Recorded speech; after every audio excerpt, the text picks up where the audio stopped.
All right, let's get right into it. We're going to break down a really controversial book that claims the history of World War I we've all been taught is, well, a lie.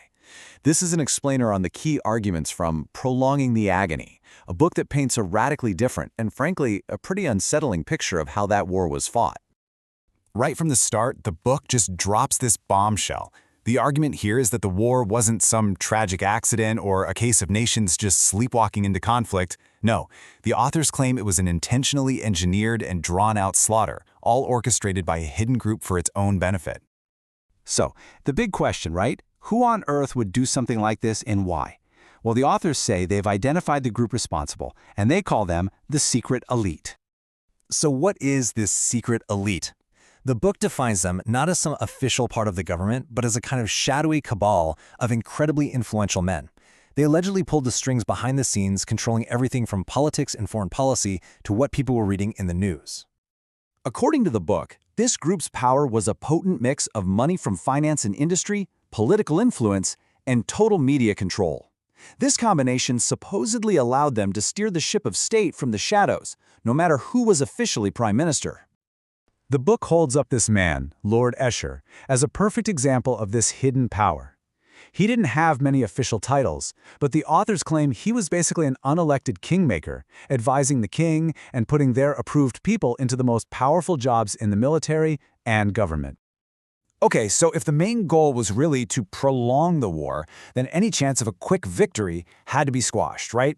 And that brings us to the book's next huge claim, that the secret elite deliberately sabotaged their own country's military efforts. The authors argue that two of the most significant events of the war's early years weren't mistakes.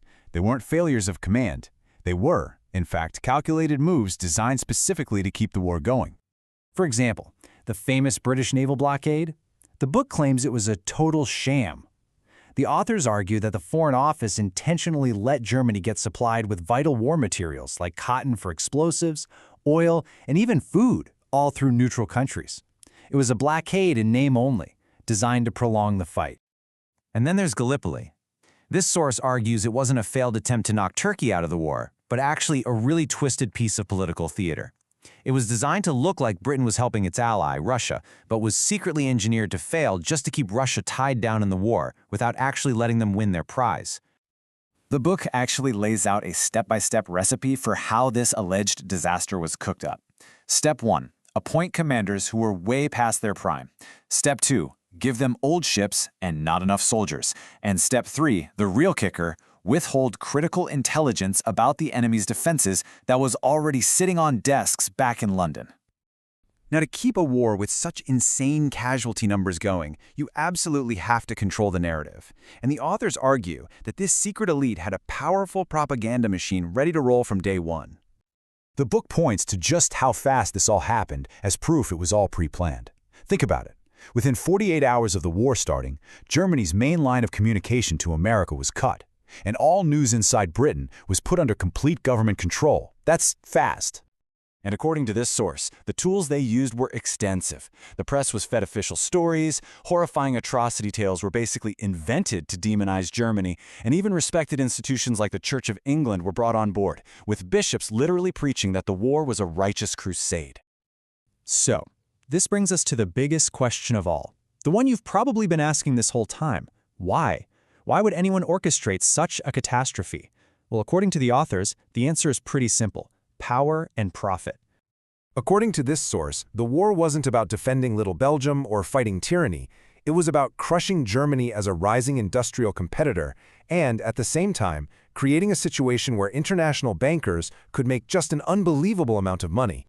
And this financial loop is presented as the key. You see, American banks, especially J.P. Morgan, loaned billions to the Allies. Then, that same money was used to buy American-made war supplies, with Morgan's company taking a nice commission on every single sale.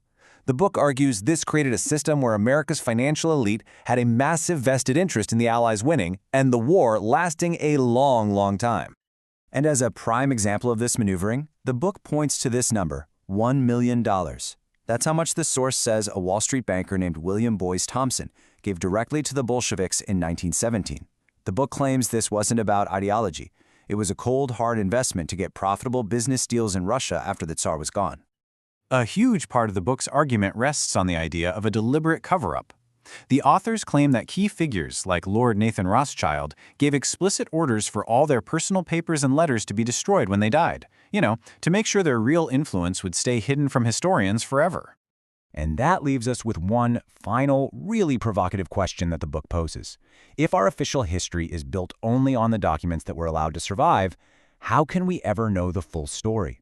It's a question that challenges us to think about how all history is written and what might be missing from the page.